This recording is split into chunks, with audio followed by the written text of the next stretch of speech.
آپ دیکھتے ہیں نا کچھ لوگ ہوتے ہیں ان کے وہ دیکھنے میں بڑے خوبصورت ہیں لیکن کوئی نہ کوئی نقص ضرور ہوگا. ناک میں کوئی نقص رہ گیا, کوئی قد میں نقص ہے, کوئی اس کے بناوٹ میں نقص ہے, آنکھوں میں وہ خوبصورتی نہیں, رنگ صاف ہے یا صاف نہیں ہے, کوئی نہ کوئی, لیکن اللہ نے اپنے محبوب میں کوئی بھی نقص نہیں رہنے دیا. حضرت حسان بن ثابت رضی اللہ تعالیٰ عنہ ایک دن عرض کیا, اللہ کے محبوب آپ کو آپ کی شان سنانا چاہتا ہوں آپ کے سامنے. اب میں وہ اشعار سنانے لگا ہوں جس کو حضور نے بھی سنا ہے جی, آپ بھی سن لیں. حضور کو ممبر پہ بٹھایا, حضور ممبر پہ جلوہ افروز ہیں, حضرت حسان اٹھ کے کھڑے ہو گئے اور کیا اشعار پڑھتے ہیں. فرمایا وَأَحْسَنُ مِنْكَ لَمْ تَرَ قَطُّ عَيْنِي. عرض کرتے ہیں کملی والے پیغمبر میری آنکھوں نے آج تک آپ جیسا حسین و جمیل نہیں دیکھا. اللہ اکبر. حضور سن کے مسکرا بھی رہے, حضور سن بھی رہے ہیں اور مسکرا بھی رہے ہیں. وَأَحْسَنُ مِنْكَ لَمْ تَرَ قَطُّ عَيْنِي وَأَجْمَلُ مِنْكَ لَمْ تَلِدِ النِّسَاءُ. عرض کرتے ہیں کملی والے پیغمبر میرا تصور کیا بلکہ یقین یہ ہے کہ آپ جیسا حسین و جمیل کسی ماں نے آج تک جنا ہی نہیں ہے. خلقت مبرأ من كل عیب کأنک قد خلقت کما تشاء. کملی والے پیغمبر حق تعالیٰ نے آپ کو ہر عیب سے پاک پیدا کیا ہے.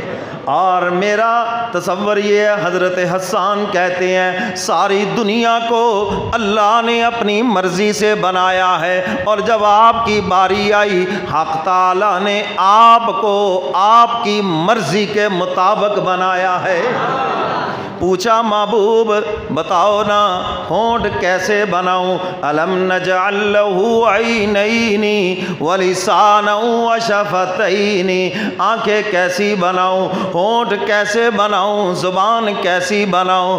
جیسے محبوب کہتے گئے حق تعالیٰ نے ویسے بنا دیا. کأنک قد خلقت کما تشاء. حضرت حسان عرض کرتے ہیں میرے محبوب حق تعالیٰ نے آپ کو ایسے بنایا جیسے آپ نے چاہا. کہہ دو سبحان اللہ. اور یہ وہ شعر ہے جو حضور کے سامنے حضرت حسان نے پڑھا اور محبوب نے داد بھی دی اور مسکرائے بھی حضور اس کے اوپر. تو میرے محترم سامعین دیکھو نا, آج اگر کوئی صدر کا نمائندہ کہے جی میں صدر کا نمائندہ ہوں اور ٹوٹی پھوٹی جوتی ہو اور جناب اس کے پھٹے پرانے کپڑے ہو تو چلو دفعہ ہو جائے یہاں سے. صدر کے نمائندے ایسے ہوتے ہیں. صدر کا نمائندہ تو وہ ہوگا اسکوٹر والی گاڑی ہو, آگے پیچھے جناب پولیس کے کوئی دستے ہوں اور جناب سوٹڈ بوٹڈ ہو تو پھر دنیا کہے گی ہاں یار یہ کوئی آفیسر ہے, واقعی صدر کا نمائندہ ہے. تو حضور اللہ کے نمائندے ہیں, اس لیے اللہ نے محبوب کو ساری کائنات میں خوبصورت بنایا ہے. تو حضور علیہ الصلوۃ والسلام کو دیکھ کر کتنے لوگ ایمان لائے. اللہ نے حسن کامل یعنی دنیا میں ایسا حسن کسی کو نہیں دیا جو اللہ نے اپنے محبوب کو عطا فرمایا. تو میرے محترم سامعین حضور علیہ الصلوۃ والسلام کا علم بھی کامل ہے, حضور کی عظمت بھی کامل ہے, حضور کی عقل بھی کامل ہے اور حضور علیہ الصلوۃ والسلام کا حسن بھی کامل ہے.